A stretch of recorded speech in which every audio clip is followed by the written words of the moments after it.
The General Staff of Ukraine has counted 101 clashes along the front line since the beginning of the day. The most intense fighting is taking place in the Kostiantynivka, Pokrovsk, and Oleksandrivka directions. We will tell you more about the latest military fakes, Russian propagandists, and the real situation at the front. Another fake Russian victory.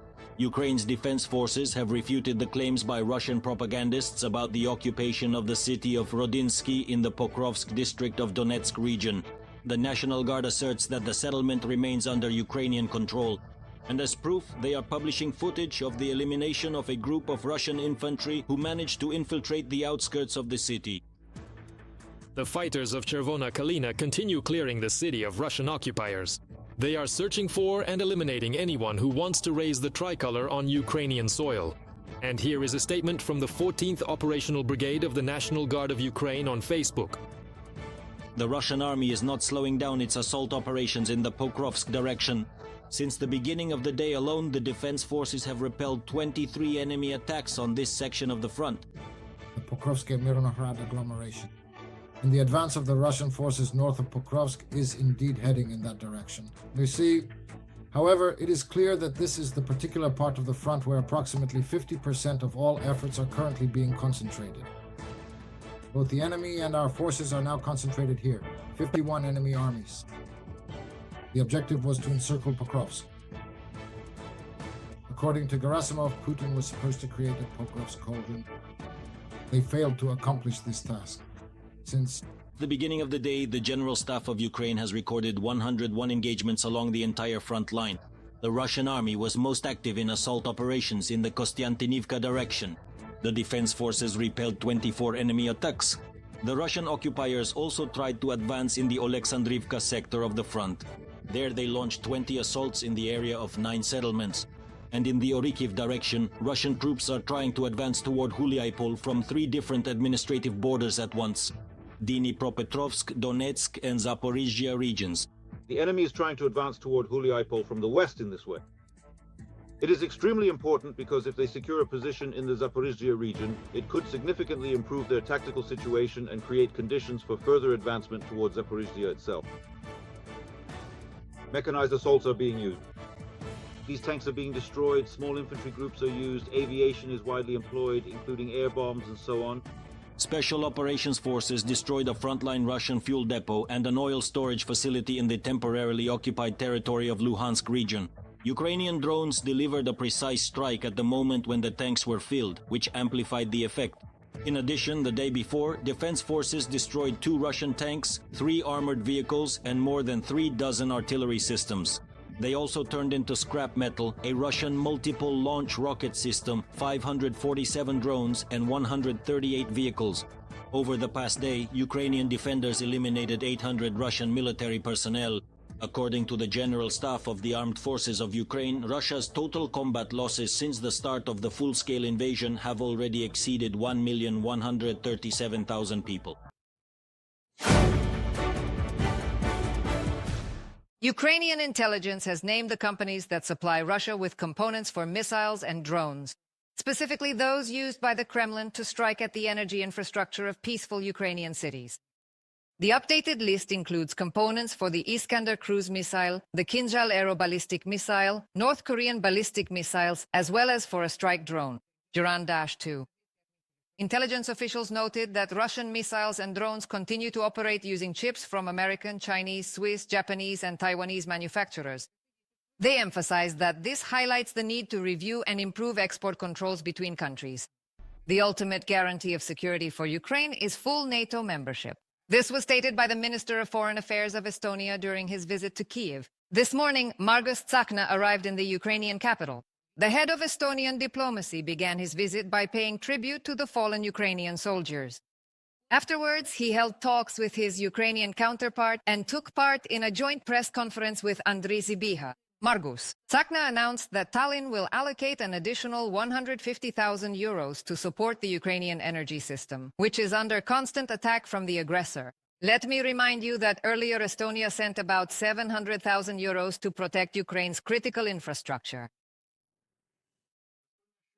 Estonia annually allocates at least 0.25% of its gross domestic product, and this year, 0.3%. to help our country. This is an example of true solidarity and foresight. We are grateful to Estonia for allocating 10 million euros to the Pearl Initiative. Thank you also for training Ukrainian soldiers, caring for wounded defenders, and for your leadership in the IT coalition.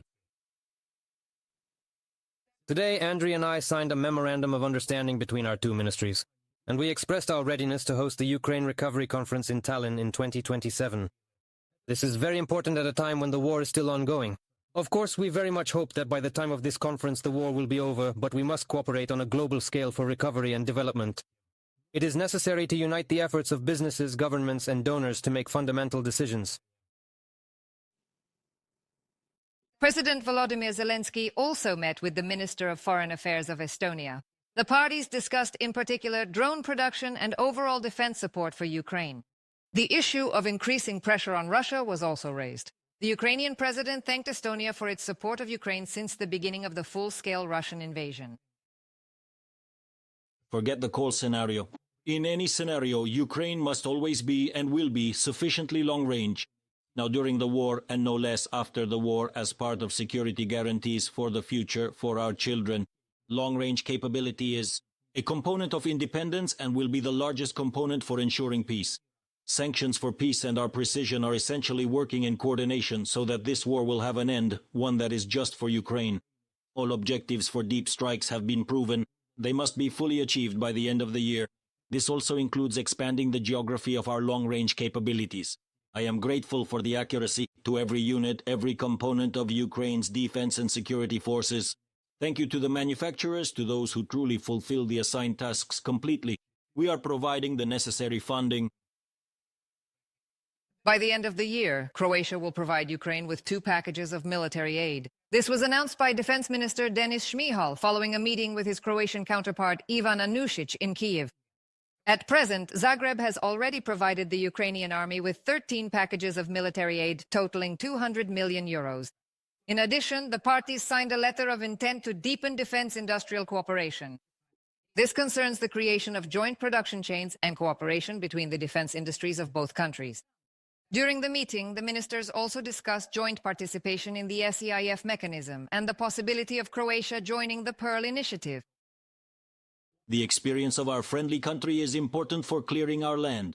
A Croatian company has already delivered 69 demining vehicles and has started producing spare parts in Ukraine. We discussed the potential for participation in the joint FPV drone production initiative. We see Croatia's interest in this opportunity. Denis Shmyhal, Minister of Defense of Ukraine, on Telegram. European Union countries are developing alternative proposals for a reparations loan to Ukraine in case Belgium does not stop blocking the use of frozen Russian assets. This was reported by the publication Politika. According to its sources, one of the options could be an increase in EU debt. In this case, the European Union would be forced to raise tens of billions of euros in joint debt to support Ukraine. EU leaders must make a final decision no later than the European Council summit on December 18th. The European Union still considers Russian frozen assets as the main source of funding for Ukraine for the next 2 years. This was stated at a briefing in Brussels by the chief spokesperson of the European Commission, Paula Pinho. In the conclusions of the European Council, there is a clear commitment to ensure Ukraine's financial needs for 2026 and 2027.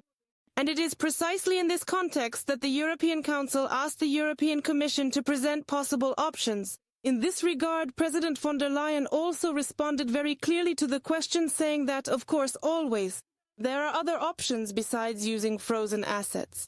But the main focus still remains on them.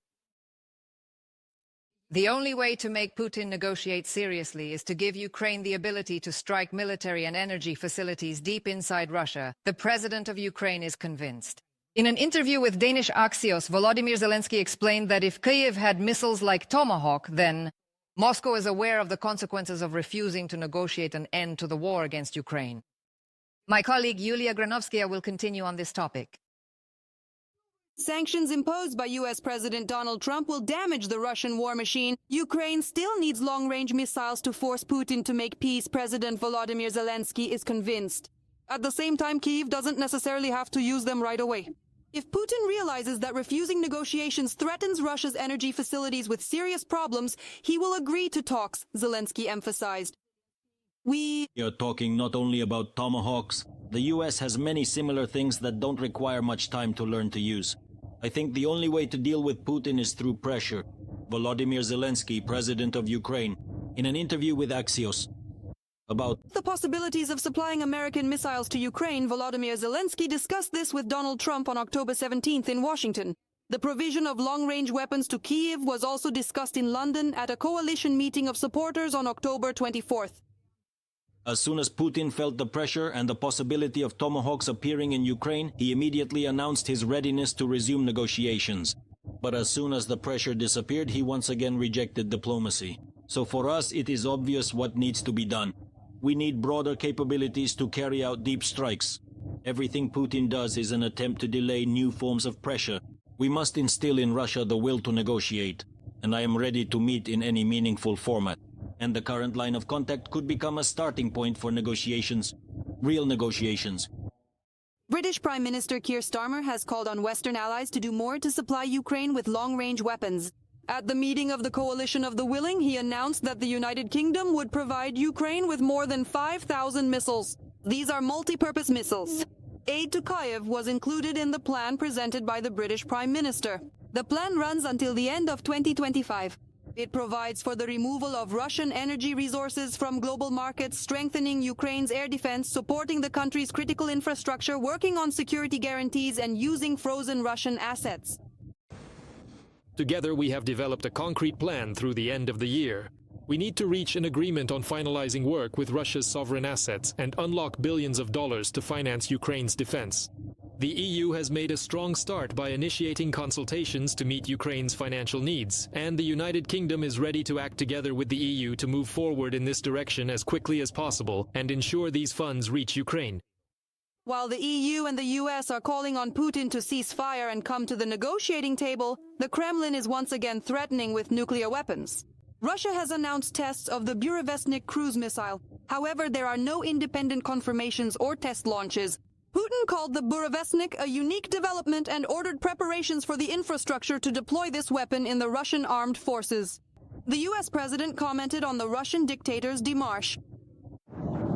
Russia knows that we have a nuclear submarine, the largest in the world, right off their shores.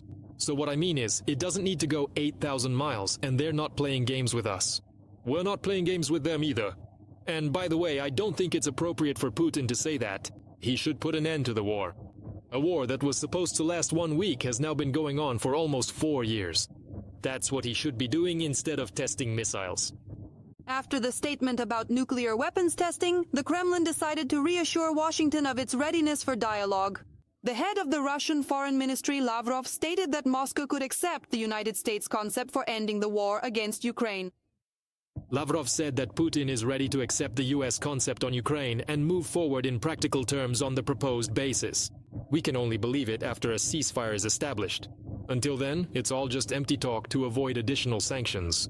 After Dmitriev's failed visit to the US, where he was supposed to negotiate to prevent new sanctions, Russia is facing new blows. In particular, these concern cryptocurrencies. That's why the Russians want to try once again to buy time, but not to stop the war. Head of the Center for Countering Disinformation at the National Security and Defense Council of Ukraine. On October 23rd, the US Treasury imposed sanctions on Russia's largest oil companies, Rosneft and Lukoil. 36 subsidiary entities were also targeted. At the same time, the European Union approved its 19th package of sanctions against Russia.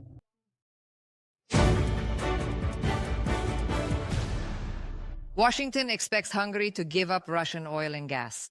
This was stated by U.S. Ambassador Prina Mati-Whitaker. According to him, this also applies to Slovakia and Turkey. They must develop and implement a plan to help eliminate their dependence on Russian energy resources. And the U.S. is ready to help them with this. You know, Hungary, unlike many of its neighbors, has not developed any plans or taken any active measures. Therefore, we will continue to work with them as well as with their neighbors, such as Croatia and other countries that can help them give up Russian energy resources. Sanctions against Russia will definitely work. The U.S. Treasury Secretary Scott Bessent is confident of this. And according to him, the Russian economy is currently a wartime economy. That's why growth is practically zero and inflation exceeds 20%.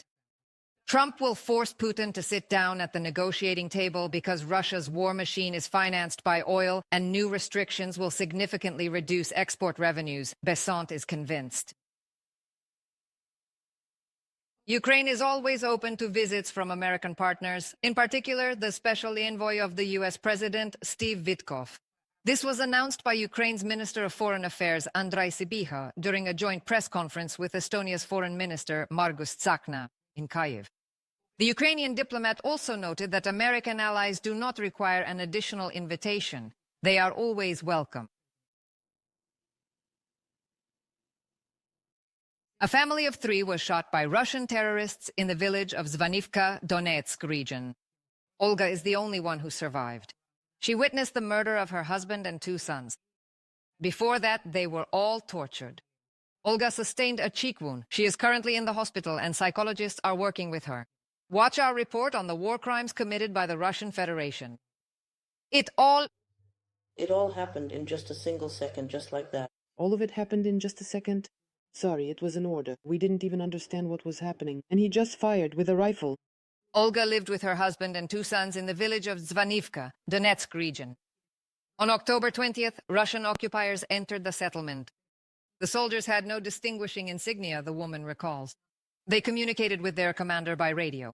They tried to find out from the locals where the Ukrainian armed forces positions were. Olga has a hard time talking about what she went through.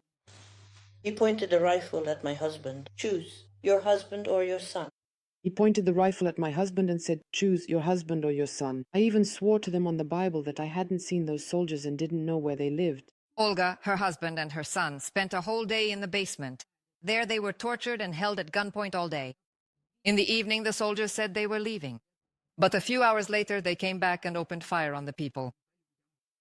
And I just fell down. Well, I thought I was going to die. I just fell down. I thought I was going to die. Then I regained consciousness. I was so disappointed. I had hoped I had died and that all this horror was over. That we had all died together.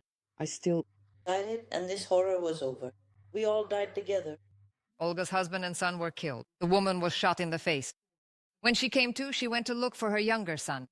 Before the Russian military arrived, he went to get water and never came back. I carefully crawled to my neighbor's cellar, making sure to stay quiet. It was absolute Armageddon in there.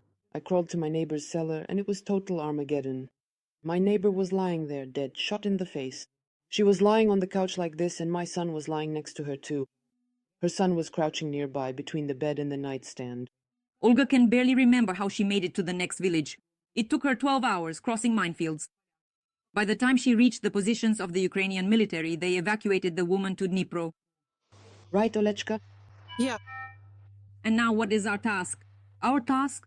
Yes, Olechka, what is our task now? The task is to send you off. Olya wants to talk selectively about the situation she went through. Her psyche is gradually adapting so that she can preserve her health. Doctors say that if the bullet had gone half a centimeter higher, the wound would have been fatal. But as it is, it didn't hit any major blood vessels. There is a risk that the tissues that were injured may not recover, and it will be necessary to isolate the nerve endings and connect them together. It should be understood that there are very important arteries and veins running through this area. Now Olga deeply regrets not leaving her native Zvanovka with her family earlier, and she urges everyone who remains living as close as possible to the front line to leave. The number of civilians killed by Russians in the territories occupied by Russia is in the tens of thousands. Ukrainian President Volodymyr Zelensky stated that in Mariupol alone, during the blockade and fighting in the spring of 2022, about 20,000 people were killed. However, it is impossible to determine the exact number of victims of Russian aggression in the city. Hundreds of people were executed during the occupation in Bucha, Izium, and other settlements in Ukraine. And even now, the Russian Federation continues to commit war crimes on a daily basis. Natalia Husak, Volodymyr Shtangelov, Turkey. Will purchase 20 Eurofighter Typhoon fighter jets from the United Kingdom. The agreement was signed by Keir Starmer and Recep Tayyip Erdogan today, during the British Prime Minister's visit to Ankara. The contract is worth nearly $11 billion. According to the British Parliament, this is the largest fighter jet sale in almost 2 decades, and it will help preserve 20,000 jobs across the country. Turkish President Recep Tayyip Erdogan stated that the agreement marks a new sign of strategic relations between 2 close allies. Keir Starmer called it a victory for NATO's security. After all, the fighter jets will strengthen Turkey's combat capabilities in a key region of the alliance. Lithuania is completely closing its border with Belarus, and all of this is due to incidents involving weather balloons in the country's airspace. This was announced by Lithuanian Prime Minister Inga Ruginian, according to Lithuanian media. According to the Prime Minister, Vilnius has already prepared a decision to close the border with Belarus for an indefinite period.